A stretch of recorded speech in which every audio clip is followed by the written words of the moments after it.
Hi, welcome to the gun room. Look at this. It's so dramatic. I've got 4 little boxes with me as well. Welcome back after the international flummery. Why they keep interrupting the season is a bit beyond me.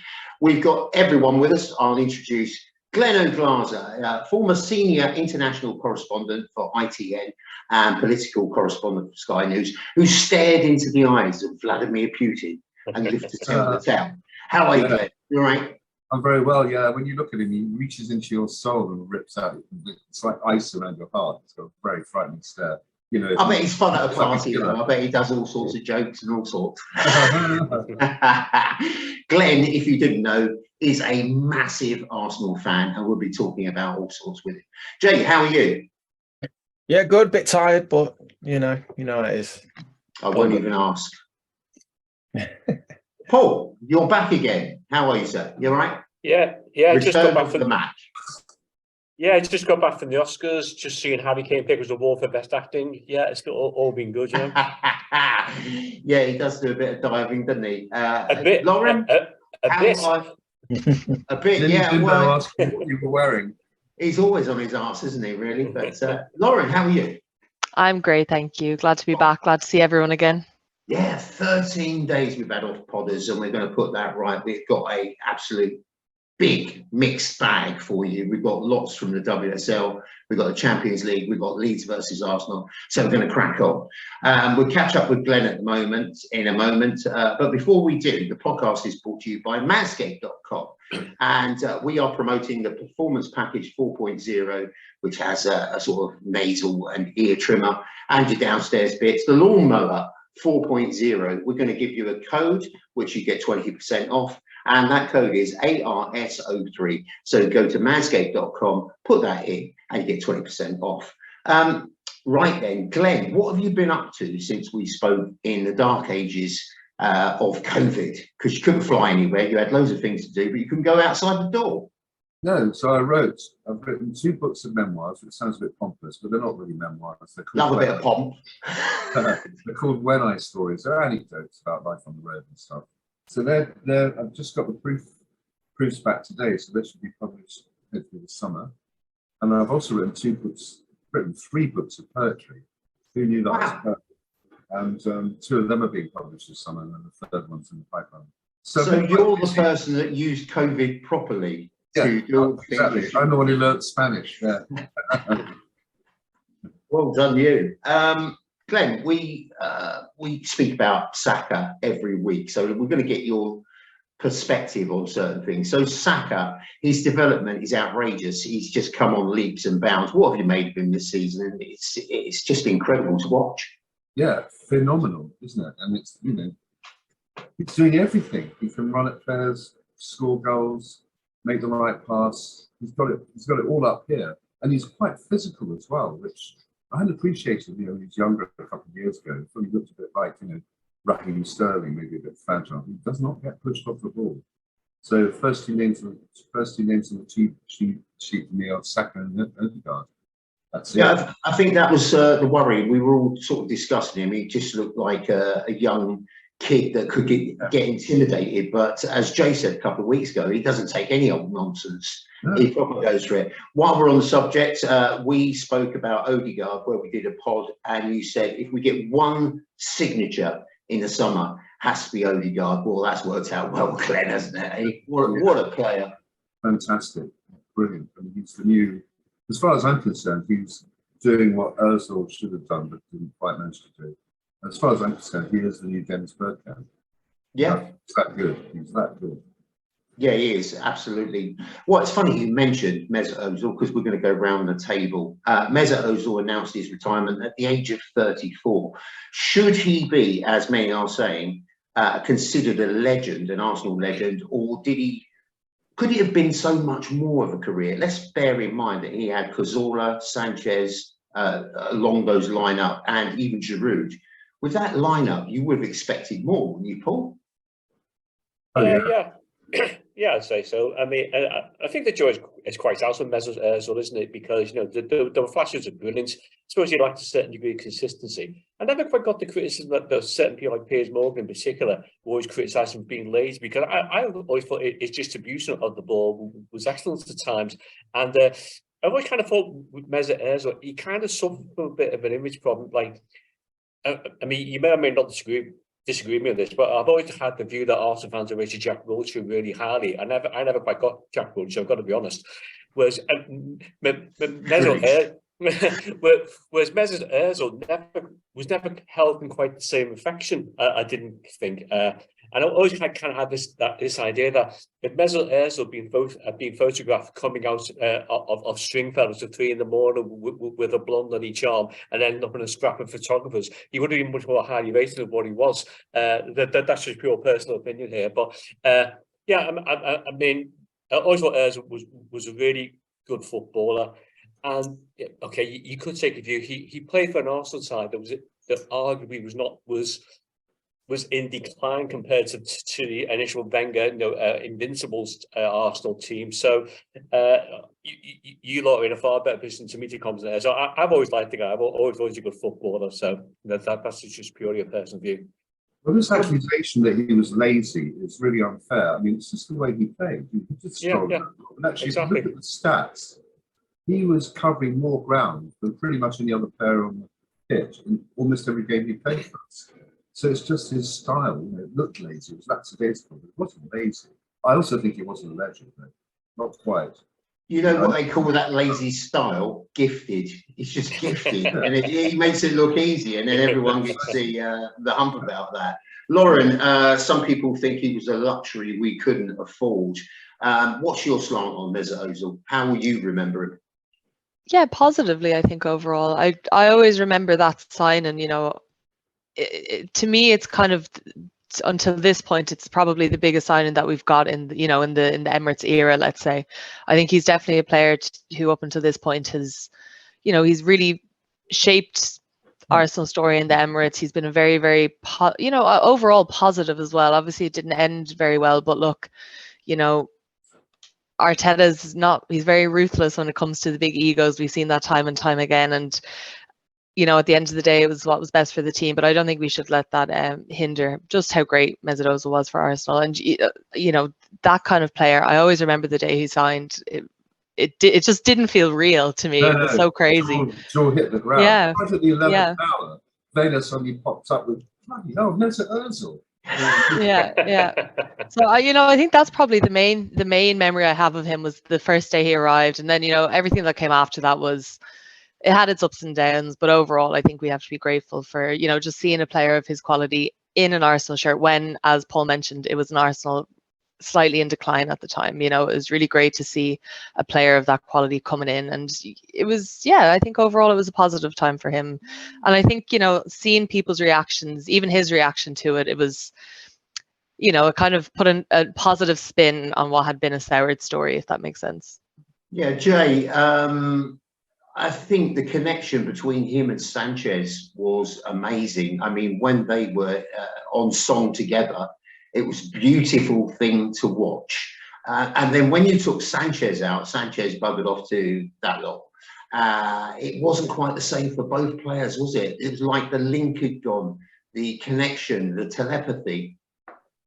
Yeah, excuse me. Yeah, it's interesting. When he was at Real, he had a very similar relationship with Ronaldo. And when, I don't know if you remember that, but when he left Real, there was, you had players obviously like Ronaldo, Sergio Ramos, and a couple of the others, all basically coming out publicly saying just how disappointed they were that Mesut had left.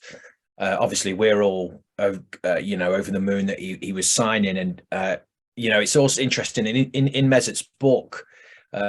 He goes into detail about the transfer and how it all came about, signing for Arsenal. And he said that Wenger tried to sign Mesut from Schalke before he went to Real Madrid. Obviously, Mesut went over to Real.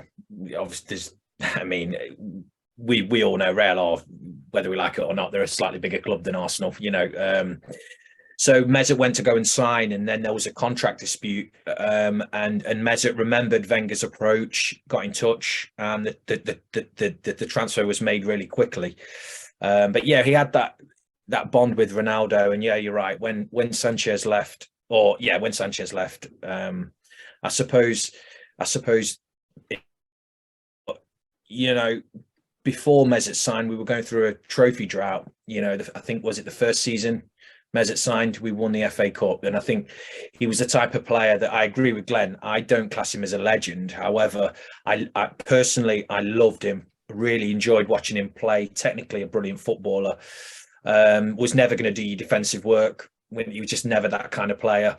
And Wenger ultimately was, I suppose, the right coach, because he wouldn't expect Mesut really to do the tracking back in those hard yards. But it was a shame that it ended badly. But not for me, a legend, not for me, but still a great signing who definitely had a positive effect on the players around him and made them better. And a World Cup winner, you know, he won trophies all over Europe, so successful. I suppose the one thing that the negative side to him, from my point of view, was that he did miss a lot of away games. You know, there was the whole, he used to have these, you know, these injuries, or these, you know, the sickness or whatever excuse would come out on quite regularly on away games. It seemed to pop up, especially towards the back end of his Arsenal career. But look, top player, and just a shame that it sort of ended badly. But you know, it's easy to forget as well. Just one more thing on Mesut. You know, Mikel Arteta had to deal with Mesut, didn't he? At the start, he had to get rid of him, and it was such a difficult decision that ultimately proved right. Because at the time, you know, a lot of the fan base was calling for Mikel to bring Ozil back, because we were struggling a little bit, but he didn't, and obviously he was proved right. But top player. Not a legend for me, though. I agree with Glenn. If I was going to choose a legend from that time, it would be Alexis Sanchez or Santi Cazorla above Ozil. Yeah, I'd go along with that. You can see, YouTube viewers, that I'm having a bit of an issue with the internet again. Never mind that. March 31st saw us celebrate the life and career of David "Rocky" Rocastle. Glenn, your memories on such a cult figure, came through the system, came out of the academy. What a beautiful player. David Dean phoned his wife when he saw him in training. He said, "Hey, I've got this young lad. He plays like a Brazilian." Yeah, I think he was way ahead of his time. I think that's the key to appreciating him. You see, you know, not plenty, but quite a few players now who play that way, but not too many were doing it when he was doing it. He was just ahead of his time. Gifted, talented, graceful, but also when he needed to be deadly. Great player. Yeah, beautiful player to watch. A true legend. Jay, overwhelming memories of David "Rocky" Rocastle. Have you got a goal, a special moment? What's going through your mind when you think of him? I mean, mostly, I suppose it was. I mean, I was only young, but I think it's his bond with Ian Wright that has lasted the test of time. You know, Ian Wright, obviously they were close, came from the same area in London, and they had such a strong bond, and Rocastle had such a big influence on Wrighty's life, and that's obviously carried on. You know, Wrighty still publicly talks about his relationship with Rocastle, and great player, like Glenn said, ahead of his time. And I think that the solo effort at Old Trafford, you know, great goal. That's exactly the one that I think of. Yeah, and yeah, I mean, it was just. I think as well. You know, like Rocastle, every time his anniversary, the anniversary of his death comes around, you know, he's so, you know, universally liked across every fan base, and I suppose that's a testament to what, you know, the kind of human that he was and footballer that he was. So it kind of sums up the Hale End vibe as well, doesn't he? It's a pure Arsenal player coming out of those traps. Paul, cast your mind back. David Rocastle, got any memories, thoughts for us? Yeah, I mean, fantastic footballer. I totally agree with what Glenn said there. Classy football as well, and as you said as well, Jay. You know, he always kept his links with Ian Wright. Did to them, deep friendship over the years. I've read Ian Wright's book as well. He always speaks so highly of Rocastle, and it's just great. They came, they were like the first wave, to come through into that George Graham team. And I always remember in particular, Rocastle's performance in that stunning 2-0 win at Anfield to stop Liverpool winning the double, for which I'm eternally grateful. They were, I mean, but Rocastle was just a superb footballer, and I don't quite know the background why him and George Graham fell out. I think a lot of Arsenal fans think he left the club far too soon. He went on to play for Leeds and Chelsea, so he's still a really top quality footballer. And it's just, such a tragic way, that his life was cut so cruelly short, because he would have made, I'm sure, a superb coach. He would have made a contribution to Arsenal still if he was still around. He still had a lot to offer football. And it was, such a tragedy that we lost him at such a young age. And I don't know what you think, Jenny, but I never quite understood why Arsenal let him go. To me, he was at the peak of his footballing powers. I know if George Graham took against you, then that was it, basically, wasn't it? But Rocky Rocastle, fantastic footballer, fantastic role model as well. And it's right in fitting that the anniversary of his demise is celebrated every year by the Arsenal fans. I was speaking to a friend of mine. He said why George Graham didn't like him was he was more gifted than he was. He was a better player. And I thought, well, there might be some truth in that. Lauren, you're far too young, aren't you? You're too young in the to experience Mr. Rocastle. It's probably all videos and whatnot, isn't it? Right there, let's move on to the Leeds game. We didn't really know what side would turn up. Let's take you through the team. It was 4-3-3. Ramsdale, White, Holding. Holding was in because Saliba's injured. Gabriel, Zinchenko, Martin Odegaard, Thomas Partey, Granit Xhaka, Trossard, Jesus, which was nice to see him back, and Martinelli. Jay, what did you make of the lineup after this infernal, annoying international break that nobody wanted?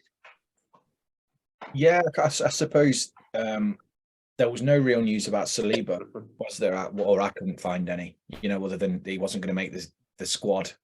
So Rob Holding was back in, and I mean, I said on the last pod, I think it was a game that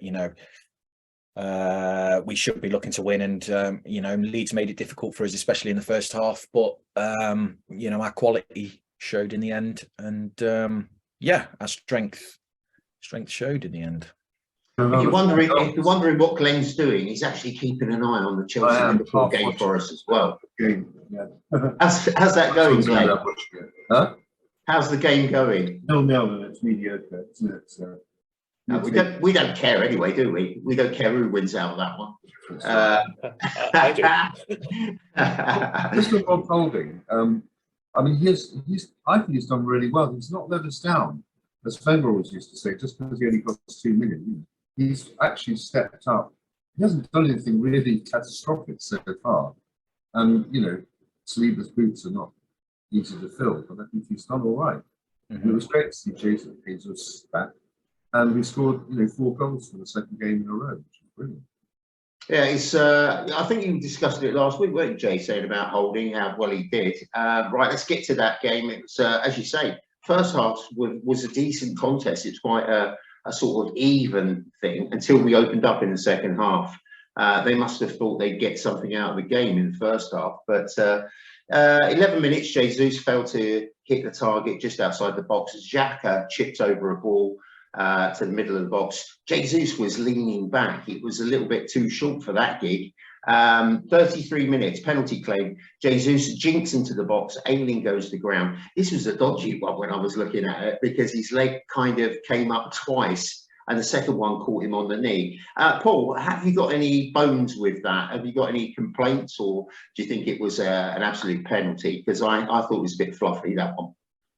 I thought it was a penalty. I think, we often talk about things even out over the season. There's been numerous occasions when we talked on this pod about more obvious penalties that Arsenal haven't been given. So I think you take these decisions when they go in your favour. Yeah, I mean, and Ayling had 2 goes at him as well, didn't he? So he just totally got it wrong. And I never realised, I'd forgotten that Ayling trained at Arsenal when he was a kid. He was at the Arsenal Academy as well. That kind of passed me by. But yeah, I mean, you can just see the difference that Jesus has made coming back into the team, because I think the way Arsenal coped without Jesus not playing has been admirable, because first off, Nketiah stepped up and scored the goals. When he got injured, Martinelli stepped up and scored the goals.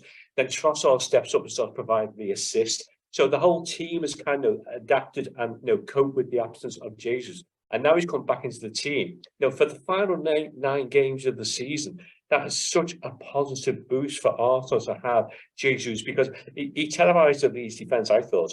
And also, it wasn't just his attacking play. There were times in the second half he was getting back, he was winning tackles by the touchline. He won a throw when he kicked up one of the Leeds players, got all the crowd really psyched up as well. So it's a all-round contribution to the team as well. And, I've said this before, I could watch Jesus' movements off the ball all day, because the way he finds space, the way he looks for the gaps, the way he comes off the defenders, it's just a masterclass in how to give defenders a torrid time. But yeah, definitely a penalty in my book. Well, mentality. Sorry, Tom. Plus winning mentality. He's got that. He's won the league. Like Zinchenko. So I think that spreads throughout the whole dressing room as well. It's that kind of winning mentality, that kind of mindset attitude. Undoubtedly has. It's great to see, as you say, movement is unbelievable, because every time he gets the ball, I mean, with that penalty, he sort of stop and go, change position. It's frightening. Anyway, 35 minutes, staggered penalty straight down the middle. 45 minutes, first yellow card for Koch, who got me laughing because I just like the sound of his name. And every time a commentator said Koch, I was like having a laugh. But that's just me. I'm a bit of a child at heart. Quite an even first half, as we say, but Leeds was still dangerous. 47 minutes, Zinchenko pokes the ball down the left to Martinelli. He wriggles and skips past Ayling. Jay, take us up. It was a Ben White surprise, wasn't it? Running into the box. Yeah, he came from nowhere. Yeah, and a great finish from White. I just wanted to say that in the first half, Ramsdale made a couple of really good saves, and Leeds were dangerous on the break. We weren't really at it in the first half. I didn't think Leeds were pressing us high up, and they were creating chances. And I just wanted to just highlight the fact that Ramsdale, ultimately, for all of our great attacking play in the last 7 games, since the City defeat and all the goals that we've scored, Ramsdale's been absolutely spot on, hasn't he? And he's been so switched on, and because for for pretty much each of the games, we're in large portions of those games, we're in control. We're dominating possession, and he has to stay switched on. And I just wanted to say, against Leeds, I thought he was superb, and his formal season, has been great. Another thing about Ramsdale that I just wanted to say was, since the Spurs game where he had that sort of altercation with the supporter, there's been a lot less of him doing the winding up of the supporters, if that makes sense. And I just think that, inadvertently, I think that idiot that attacked him or kicked him or whatever has actually done us a favour, and it's actually switched him on even more, and he's become, even more alert and less bothered about reacting to the crowd or his mind being elsewhere. He's a lot more switched on, and on Saturday, he did. I know ultimately he did what he was supposed to do, but he made some really good saves, and he's going to be key, isn't he? We talk about the obvious players, like the Odegaard, like we were talking about earlier, and the parties and Jesus, but Ramsdale again, in these games he has to be switched on, and he was fantastic. But yeah, excuse me, going back to the goal, great work from Martinelli. Played it across the box, and Ben White, like he did, was it the Bournemouth game he scored? Yeah, it was. Yeah, great finish, and not bad for somebody that doesn't watch football. There's a bit of telepathy going on. Because what I thought when I watched that was he knew where Ben White was going to be at that far post. Just kind of put it up, absolutely on the right spot, knowing that he's going to run in. How did he know that? Maybe they've been practicing that in training or something. It's like one of those things they've been working on the training ground, isn't it? You come in late. It was almost like Aaron Ramsey type of thing, just appear in the box at the last minute type of thing, and he rattled that bar. I was well up for that.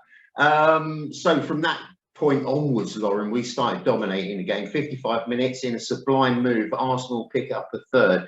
Holding puts in a short pass to Jesus, who lays it off to Trossard. This was a great bit of movement from Trossard. I mean, he again going forward, stopping.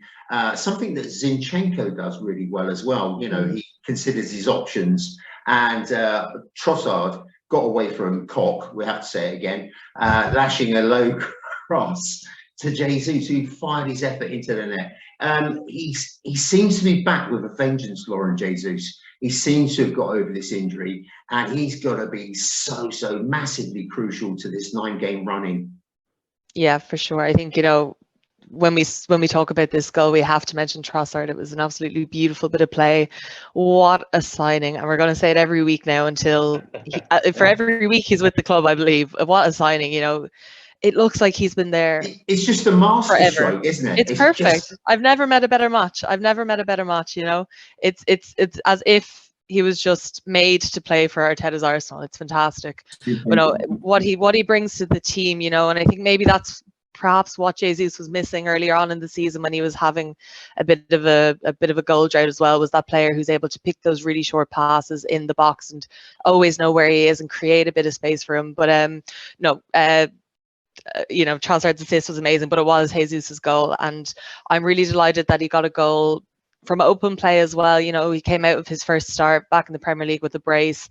It's exactly what he needs. There was a lot of questions hanging over him before he went into the World Cup, and you know, it's the perfect response, and it's the response of someone who knows what he has to do to win a league. So it's very, very positive and exciting to have him back in the starting 11. You know, and when Nketiah was in for him, we kind of said it's going to be tough for him to get his place back. But you know, they're two completely different players, and what he brings to the starting 11, as everyone here has said already, his movement off the ball, that desire, it's exceptional. So it's going to be exciting to see what else, you know, what goals come up next in the upcoming games.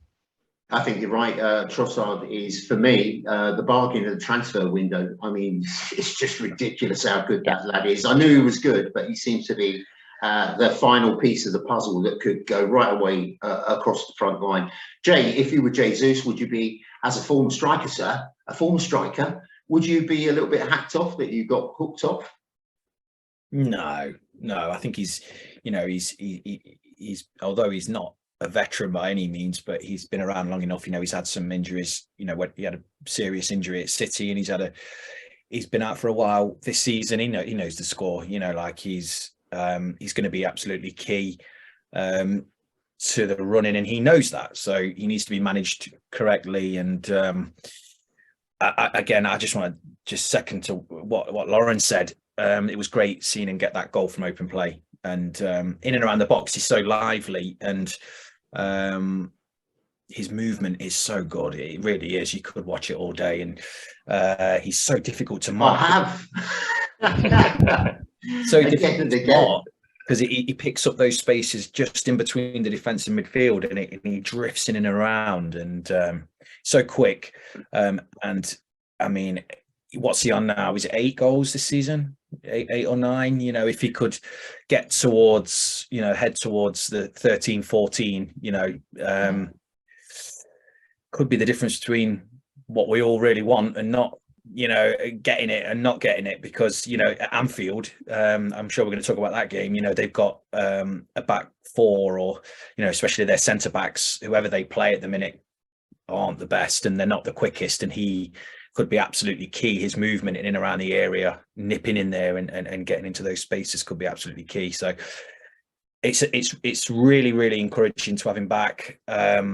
Trossard's form, like we've all said, I mean, he's been a lot better than I thought he would. You know, I mean, we all saw what he could do at Brighton, and he scored a lot of goals, but his seamless introduction and, you know, his assists are just going through the roof, aren't they? So, yeah, long may it continue.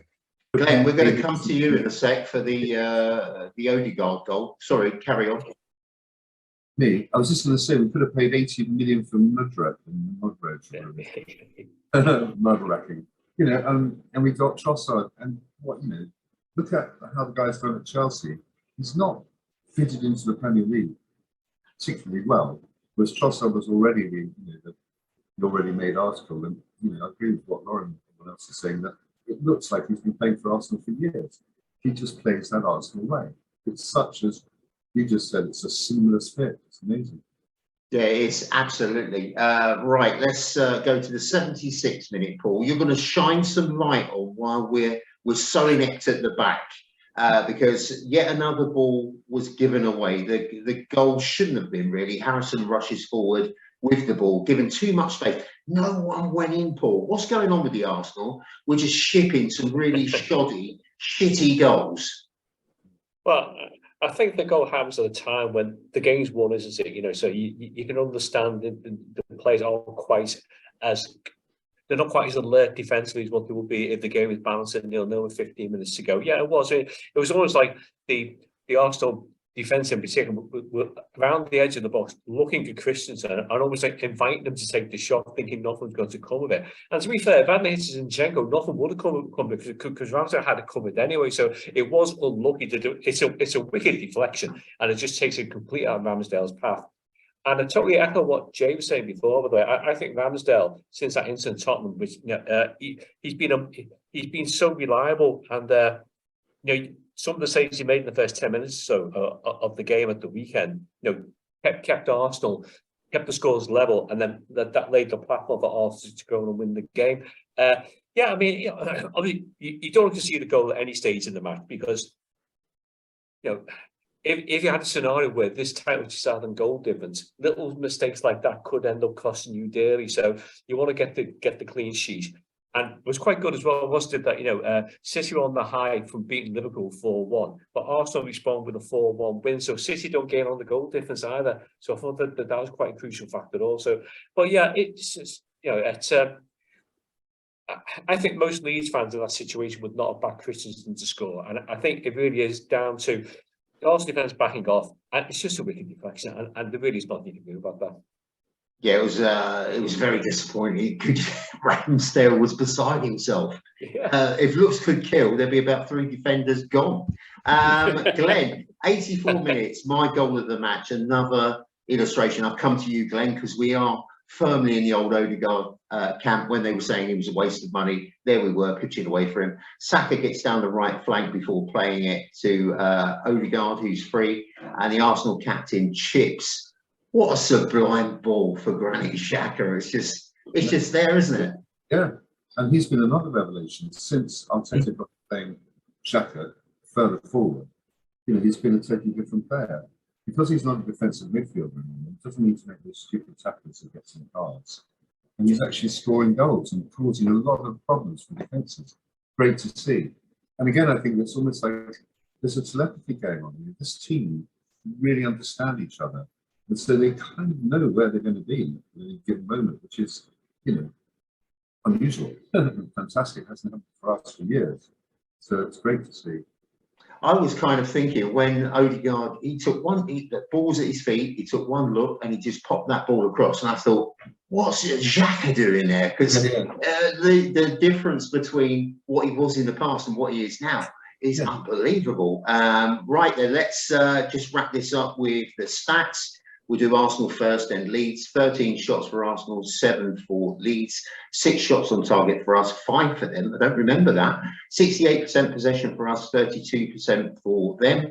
636 passes for us, 307 for them. 85% pass accuracy for us, 71% for them. Right, Lauren, we're going to push on now. We've got quite a bit to get through, so bear with us, chaps. First off, it's the 1-5 away win with a dominant performance in the North London derby.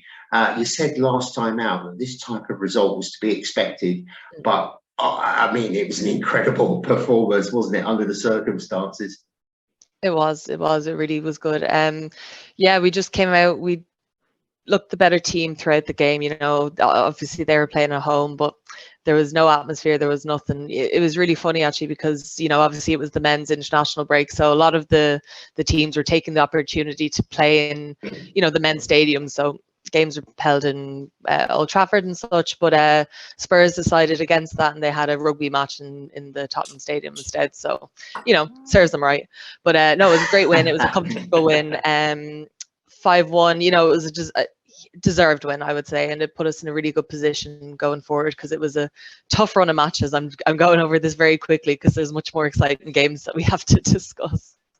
Yeah, I think the thing is, it's the women's seasons, WSL season, is like just punctuated with big spaces, and it takes the momentum out. And this is what I think about the World Cup and this international shenanigans. It's just stop, start, stop, start, stop, start. And to actually, with the injuries that we've got, to get any momentum going forward, it's really, really tough. Anyway, let's just walk through that. Blackstenius, after 5 minutes, a seemingly innocuous pass that I thought the defender was going to wrap up, but Blackstenius attacked the goal from just inside the box like a rocket. It really was a blistering thud. Fouled after 29 minutes from just outside the D, which it kept low. And then there was this 38-minute penalty, Beth England offering some hope to those poor bin dippers. Do you think it was a penalty, Lauren? Yeah, it probably was, but I don't want to admit that. Well, I'll say, it's 5-1. What do you want? I'm not bothered. McCabe goes to ground eventually, and Kim Little, 66 minutes, slots the ball home from the spot. Palova catches Spurs flat and open to provide a ball for the predatory Ford. A bit of good fortune going in there after 70 minutes. And Manham, I love this girl. I mean, she's something special, isn't she? Incredible. And great goal with the benefit of a deflection. Gives the keeper no chance, but it was something of a special goal, wasn't it? And we're going to, I'm sure, speak about her other goal as well in a bit as well. She's on some run of form. She's putting them together, isn't she? Bless her. Not too bad, not too bad. Right then, let's crack on with the Bayern game, which was in the balance at 1-1. We had to bring it home, and we did. Were you surprised at the standout first half performance, Lauren? We'll talk about the goals, and obviously Manham will get a good mention.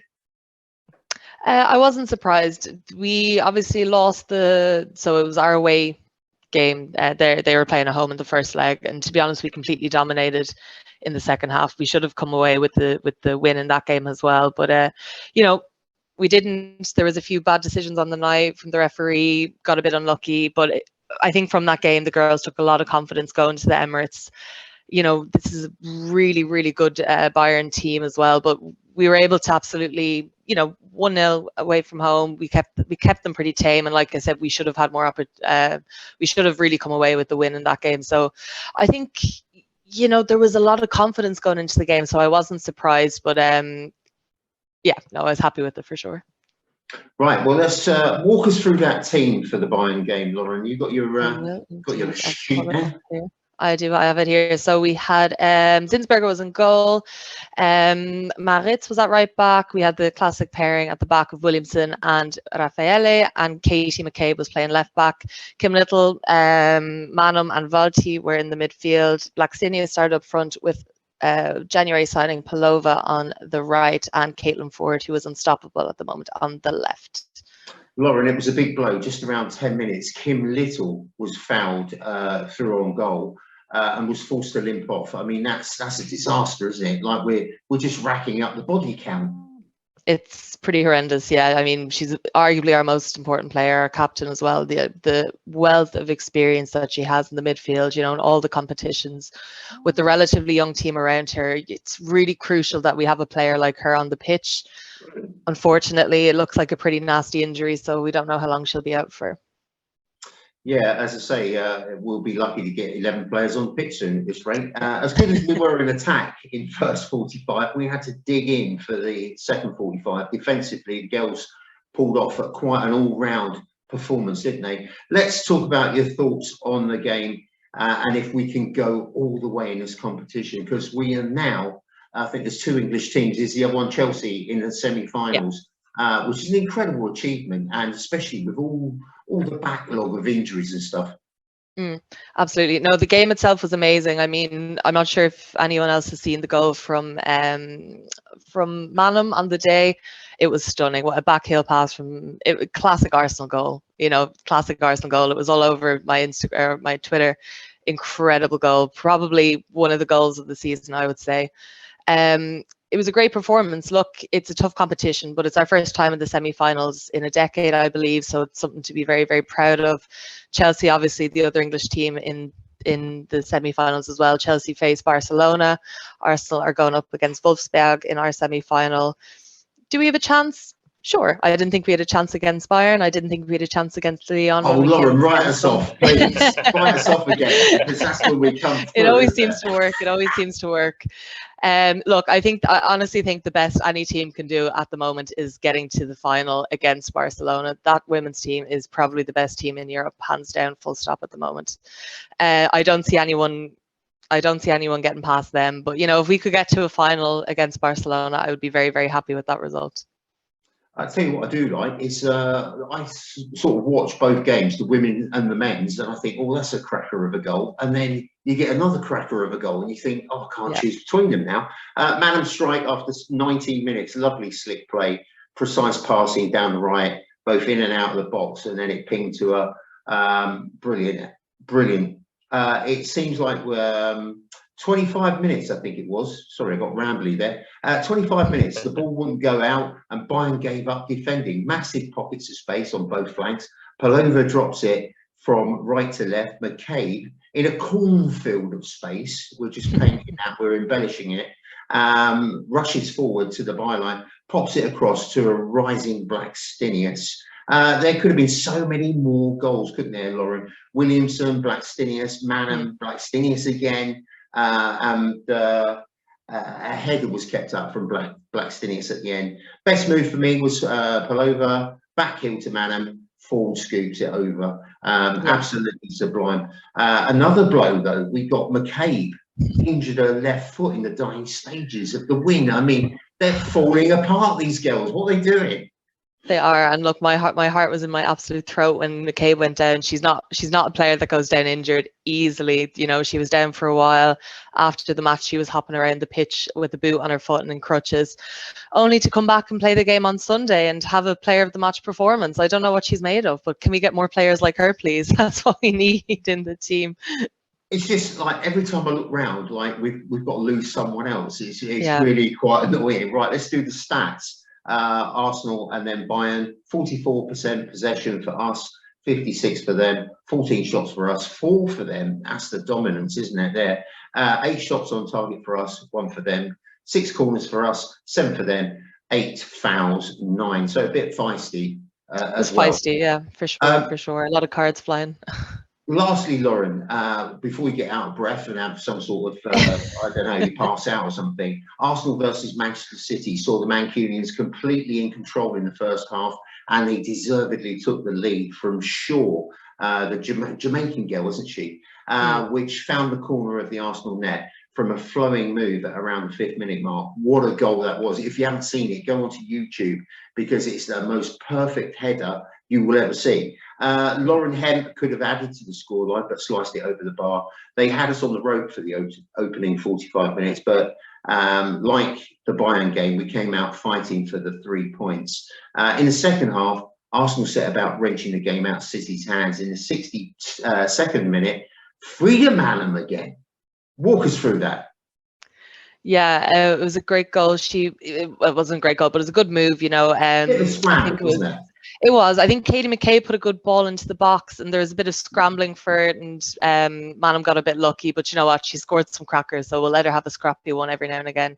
And again, look, the most important thing was getting the goal at the end of the day, and you know, from the second half, we really picked it up. I think we were a bit leggy from the game against Bayern. Obviously, the amount of injuries didn't help. I'm surprised. And I thought, you know, Katie McCabe starting was a bit of a risk, given, you know, the gravity of the situation that we'd seen 4 days prior. But, you know, second half, we came out like a different team. And, you know, I think the home fans helped as well. There was a really good drive in the second half to get the goals that got us the points in the end.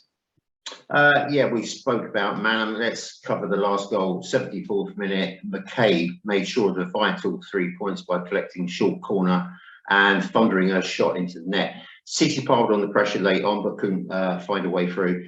Let's just be clear here, Podders. What this is is such an achievement. It was City's first WSL defeat in 15 games, a run stretching back to September when they lost to Chelsea. Ford was injured. Any news on Ford? No, so wounded, isn't it? An episode of casualty. Crazy, isn't it? It's crazy. I have the longer list of injuries than currently available players, but no, we actually have a international break now for the women. Again, chopping and changing throughout the season. It's very, very frustrating. But that means obviously Ford won't be joining up with the Australian team due to her injury. But apart from that, no more news. So it's a bit similar to the Saliba situation we had. All we know is that she won't be joining her international team, but other details on the injury we don't know as of yet. Jay, it's interesting you mentioned about Aaron Ramsdale kind of calming down his interaction with the crowd, because there was that terrible news about a 24-year-old Spanish player, Perez, who was killed, stabbed by a fan. Surely that plays on everyone's mind. And I just hope that security are mindful. We don't want a spate of these things going on. We've already had Jack Grealish pushed to the ground, slapped around the back of the head and all that nonsense. And then Ramsdale attacked. We want to make sure that these players are safe. You know, what Ramsdale does, not everyone's going to find that acceptable, but it's just banter. And that's what it should be. I mean, when I first started going to the terraces and stuff like that, it was acceptable. It was what everybody did. You give players stick and they just got on with it. But Jay, it is a big concern, isn't it, in the modern game now, especially after that? Yeah, it is. I mean, the amount of games that, you know, the amount of games that go on each weekend, you know, these, although the guy, you know, the Spurs supporter was well out of order, you know, these are very rare. These aren't regular occurrences, are they, where players are getting attacked or whatever? You know, these are rarities. But yeah, you're right. It should, I mean, ultimately it should just be a game of football, but it isn't that, is it? We all care about it a hell of a lot more than just a game of football, but it's just how far you can take it. I mean, I didn't know anything about that situation that you mentioned where the fella got stabbed. So, I mean, that's just bonkers, isn't it? But I mean, we've all been to football matches recently. You know, you're not going to get a knife into a football stadium anytime soon. You know, well, the games that I've been to anyway. So, look, there's a fine line. What you don't want is, you don't want players to have their personality sort of coached out of them. You want them to be characters, and you want these characters in the game. But ultimately, I mean, I just, you know, we mentioned it earlier, you know, there has been a change in Ramsdale's attitude and approach since that incident. And for me, it's switched him on even more. So that's a good thing. But you don't want personality being taken out of the game, do you? But yeah, I mean, that was a tragic, you know, that story you just mentioned. That's awful. We can't I didn't know about it either, but as Jay has just said earlier, that was a blessing in disguise for him, what that Spurs fan did, because as you said, it seems to have made Ramsdale more focused. However, having said that, I think it's a shame, because there's nothing, you know, he clearly enjoys winding up, especially Spurs fans, opposition fans, and you know, why not? It's all part of the fun, part of the theatre. It is part of the game. You know? So it pays well as well, Glenn, because Leeds threw 17 quid at him. So he's got like a nice little side earner, isn't he? Brilliant. Hey, go there, watch a game of football from your goal, don't get involved in the action, and go back with 17 quid and a nice big fat check. We were talking about Mesut earlier. You remember his he was brushing the badge at White Hart Lane, you know, to the Spurs supporters. You know, you got Walcott's 2-0 when he's being carried up. Yeah. And there'll be loads more. But you don't want that. You don't want that taken out of the game, do you? Because it adds to it, you know. I remember, I mean, as you guys know, my wife, she's a big Leicester fan, and I don't know if you'll remember, Lauren, but Robbie Savage used to be awful at it. You know, he would be jumping up and down, winding up supporters, and this, you know. But you want those characters in the game. Jay, you know? How did he ever become a professional footballer? What happened? Well, there? he's one of those players. He's one of those players where if he played for you, you loved him. presume you absolutely loved him because he threw himself into challenges and he was committed, and you know, he always gave his all. But you know, when you were on the opposite side, or you didn't like him, he did used to wind you up. Like, decent player, but you know, characters all down the years. Brian Clough was another one, wasn't he? You know, he was, you know, probably the biggest character of all in the English game, and you wonder how he'd get on in this day and age where, you know, personality and your public image is scrutinized so much, but you still want those characters. You don't want those to be taken out of the game. Well, there's a fantastic piece with Brian Clough. You remember when there was like a ground invasion and they all started running on, he started slapping people about. I mean, you try and get away with that nowadays. He was really giving them the finger, slapping them around the head. Get off.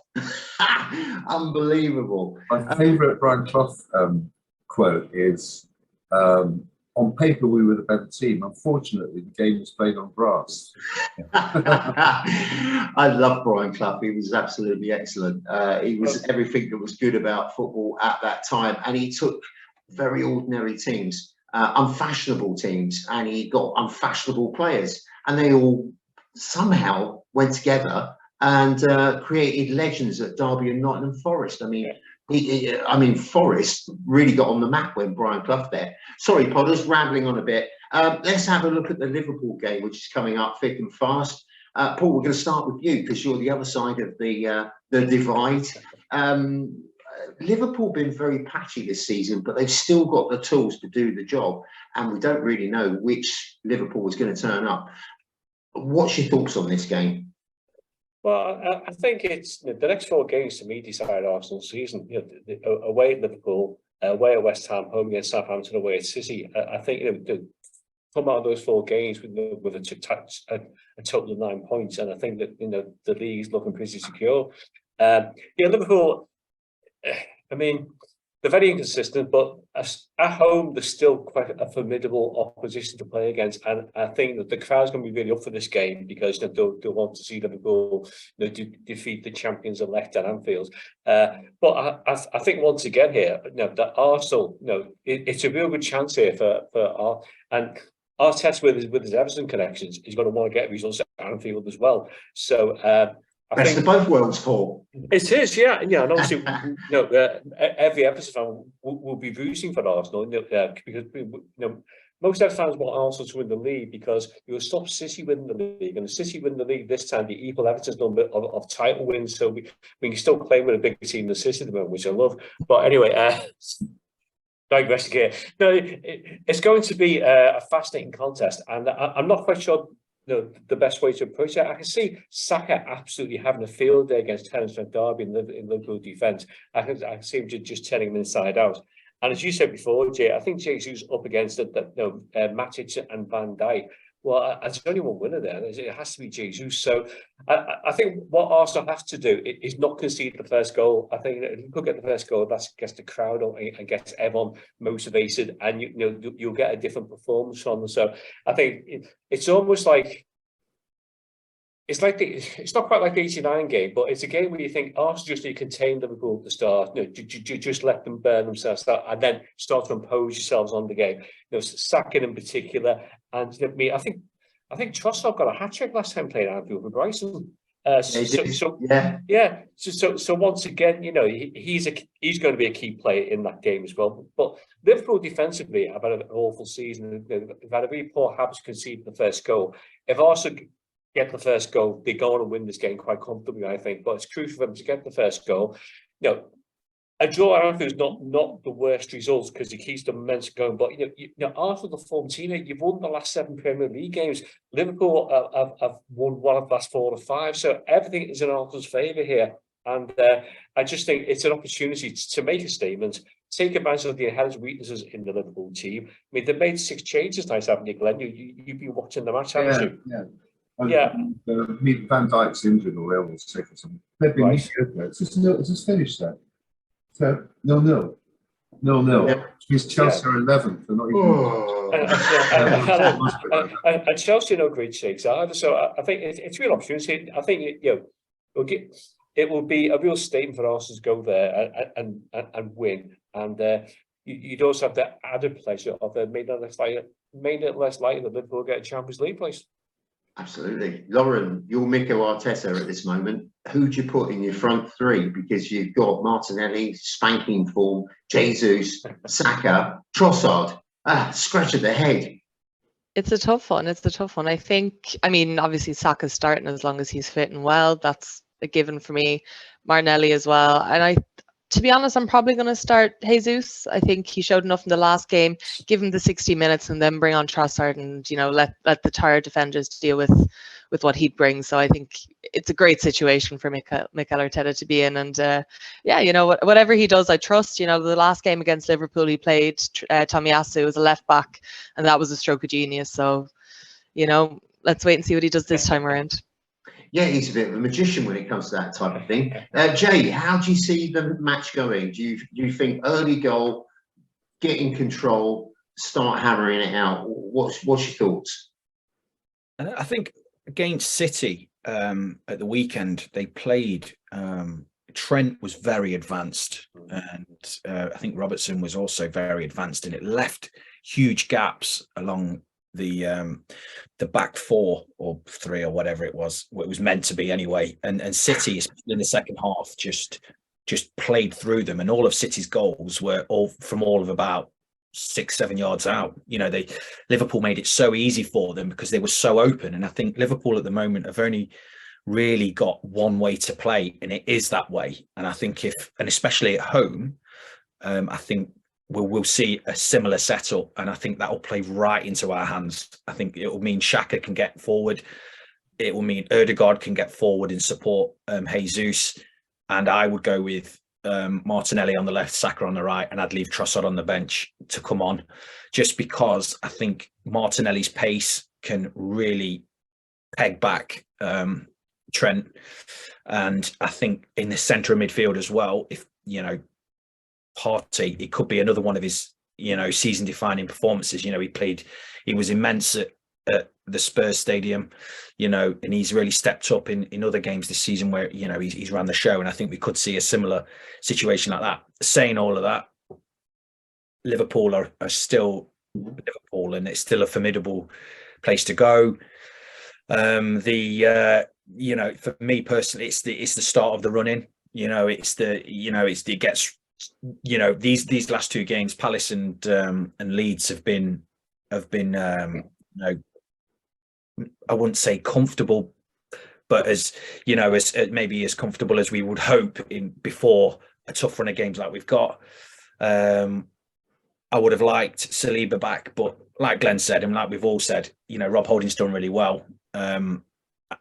Liverpool still have a lot of attacking quality. Salah's still, I mean, people are saying he's having a bad season, and he's got, what is it, 17 goals or something like that, 17, 18 goals. Ridiculously consistent. Jota's playing again now. They've got Nunez, who's had a, you know, an indifferent season, but still a threat. Firmino still, you know, he always seems to score against us as well. So it's going to be a tough game, but I mean, ultimately, if we come away from there with a win, like Paul said, that's a statement, and that's there's 3 games for me that are the real tests. You know, this is one of them. City, obviously, and the Newcastle game. If we can come through this, unreal. If we can get a draw, not the worst result in the season. But City will drop points in the run-in. We will drop points in the run-in. We just got to trust the players that have been so consistent this year, and they've stepped up, and they've, you know, there's obviously we haven't won every game, but we have righted a lot of the wrongs from last season. We've gone to, we've beaten Liverpool. We went to Chelsea and won. We went to Spurs and won. And Anfield is a place that we've not been particularly good at, and you know, results haven't gone our way there. You know, it's not been a good place for us in recent seasons. So why not? Why can't we go there and win? You know, the quality's there. We've seen it. We've seen it week in, week out. Tough game, but I think we can go there and win. And we've got to be confident, haven't we? You know, 7 wins on the bounce with all the goals that we've scored. And a fit world-class striker up front playing for us again, so let's attack it head on. I always judged the Anfield gig by the 89 one. We weren't given a dog's chance of winning that, and we had to win by 2 clear goals. So I think absolutely anything is possible in football from that point of view. Paul, you enjoyed that game, didn't you? Glenn. I'll just say one thing there as well. I mean, I really think it'd be worthwhile bringing George Graham on that trip to Anfield at the weekend, getting him just to talk the players through that 2-0 win, just to give them an idea of what it was like to what it would feel like to go to Anfield and win. Well, it's quite interesting as well, because when you watch 89 and he says about choosing the team, and he's got 3 centre backs and he's got the sort of wing backs full of advanced, and everyone thought he'd lost the plot and was going mad, or he'd lost his bottle or anything. Glenn, not that we don't care, but Liverpool, what's gone wrong there? They've got a really good manager. Is it a failure to kind of upgrade the team last summer? Is it just because they're all getting too old, or is it something's gone missing, isn't it? There's that winning mentality has disappeared. What is it? I think the key thing in what Jay just said was the word consistency, and the difference between those two teams is that Arsenal, for the first time in years, have been really consistent, and Liverpool, for the first time in years, have been really inconsistent.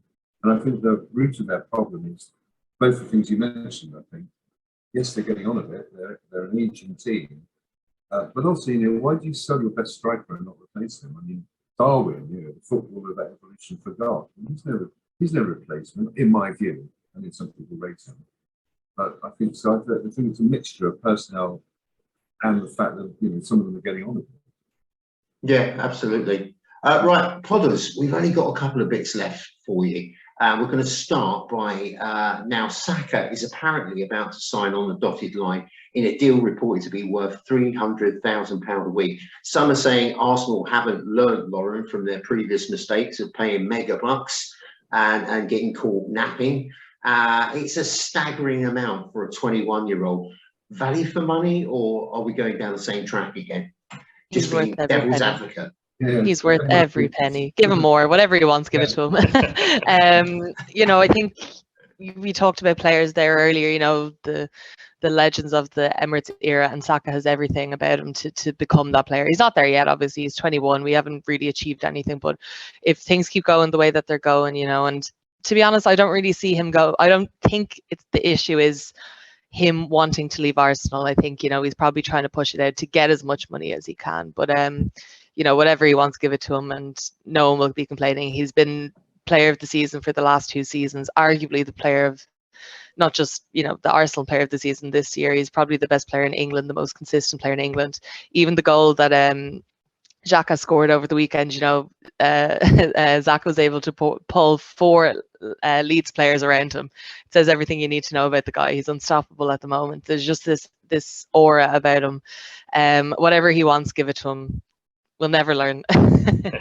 Jay, now, it's if we didn't pay him this type of money, someone else would, and we'd lose yet another gem in the crown, wouldn't we, really? So is it one of those where we just have to step up to the plate and bite the bullet? I mean, I can't add anything more to what Lauren said. He's unbelievable player. We speak about him every week. Great human being, role model, ambassador, England star, and he deserves everything he's going to get, and we also have to look after, you hate to say it, but he's a valuable asset as well, isn't he? So time down to a contract. Nobody comes in and steals him from underneath us. So look, we all know what he's like. He's loved by neutrals. When I say every week, but he's immense, and he's, again, like I said last week or the week before, he's going to be absolutely key to everything that we're going to do in the next 9 games. If he performs, there's a strong chance we'll win the league. So he's that important. Well, he's had a lot of responsibility put on his shoulders as well. I mean, it's been incredible that he's had to kind of develop and bring his game on under such pressure, because he was invaluable to us last season. Paul, anything to add to that about Saka getting an absolute fortune at the age of 21? How we'd all love to do it, wouldn't we? If only I was good with the football. No, I think that Jay and Lana made the case perfectly. I think that, as Glenn said before, you don't sell your best players. And I think the difference with the Saka deal compared to Ozil and players like that is this guy's only 21. He's got his best football years ahead of him. They're not behind him, they're ahead of him. So, for the next 4 or 5 years, he could be a crucial figure if you're thinking long term, Champions League finals, pushing for further Premier League titles. So he's embedded with the Arsenal DNA. He's come through under Arteta. So to me, you pay your best players to go and rate. And Jay, you mentioned before about Real Madrid being a big club than Arsenal. What you wouldn't want is someone like Real Madrid coming in the summer with a mega bid to tempt them away. But as London says, just paying the money. Well, there was a lovely little story from Jack Wilshere. Cesc Fabregas turned up at training, and Saka went over there in his little humble way and asked Cesc for advice and whether he was doing okay. It was just kind of shows what the lad is, doesn't it, Glenn? He's a very humble, laid-back, polite individual, but he's got that core Arsenal DNA, which is so important. We're starting to bring these players through now, and it's a joy to see, isn't it? Fantastic. And I think what you see is what you get with him. I think he genuinely is all those things, and he is a great role model. And he is, he seems to be humble. He has humility, which is, in my view, a sign of greatness. And it's fantastic to see. And Jay was saying he's fighting for us for the next 10 games, but let's think about the next 5 or 10 years. Because he is going to be, he's so young. He's actually going to get better, which is quite a scary thought. Yeah. Glenn, what type of player can he become? Let's pick a name out of the Arsenal past, Arsenal history, and say who he could be like. Jordi Armstrong. Because he's got elements of other players from the past, hasn't he? He's got a bit of Bloomberg, he's got a bit of Perez, he's got some real skills of Henry as well, all welded in there. Yeah, and it's got steel. Unlike some of our players in recent years, not those players from that time. Remember that awful defeat at Crystal Palace? I think it was 3-0. And one of the headlines on the papers the next day was Eagles 3, Butterflies 0. We were so soft, and we're not anymore. And he's one of the reasons. Plenty of other reasons as well, elsewhere, midfield and defence. But Saka is remarkably strong, particularly for such a young player. The challenges bounce off him, which is fantastic. He's got all those fantastic skills, but he's also got that strength, and he'll get stronger. Yeah, it's nice to see these youngsters beef up and go in the gym. And Nketiah was the one that surprised me. There he was, like a scrawny 12-year-old, and then he was practicing for Mr. Universe. It was incredible. Yeah. Right then, we've got rumours still about Declan Rice. Where does he fit in? Is he a replacement for Xhaka? Because there are rumours that Xhaka is going to be swapped for Dusan Vlahovic. Jay, we'll give you that one. That's a nice, juicy, pathetic rumour. But where do you stand with this? Because Vlahovic turned us down. We weren't good enough at the time. My point of view might not be your point of view, but I just think, no way. I'm not interested in you. You turned us down when we were struggling, and now you want to come in because we're on the verge of maybe achieving something really remarkable. What do you think? Yeah, I agree. He certainly doesn't fit the sort of the person characteristic type of player that we've gone for, does he? That Edu's gone on about. When we've gone in for certain players, he's publicly come out and said that if they don't give him the right vibes, or if they're interested in different, more personal goals than team goals, and they leave these signings well alone, and obviously just leave Vlahovic alone. I'd definitely go for Rice. Said it every pod. Go for him. Doesn't mean you have to sell Xhaka. Keep him. We're gonna have we're going to be in the Champions League next season. We're going to need a strong, you know, and we're going to be, fingers crossed, in a title race again. And you need as many good players as possible. So it doesn't mean that we have to get rid of Xhaka if we sign Rice. Keep them both. I mean, Xhaka is up there for player of the season. You know, you certainly don't get rid of your player of the season. So leave Vlahovic alone. There are good strikers elsewhere that we could bring in if we need to. Xhaka's got 7 out of 7 now. I mean, that's his highest goal tally as well. He's playing like a demon. I didn't realise, we've said this before, didn't realise that he was this type of player. He was for his country, but never for Arsenal. No one could get a tune out of him. He was like an unstrung guitar. So impressive. And I can see him actually finishing his career at Arsenal. Glenn, sorry, you were going to say something. I was going to say, anyone who turns down Arsenal can get stuffed. And as for Declan Rice, I think he is actually an Arsenal player.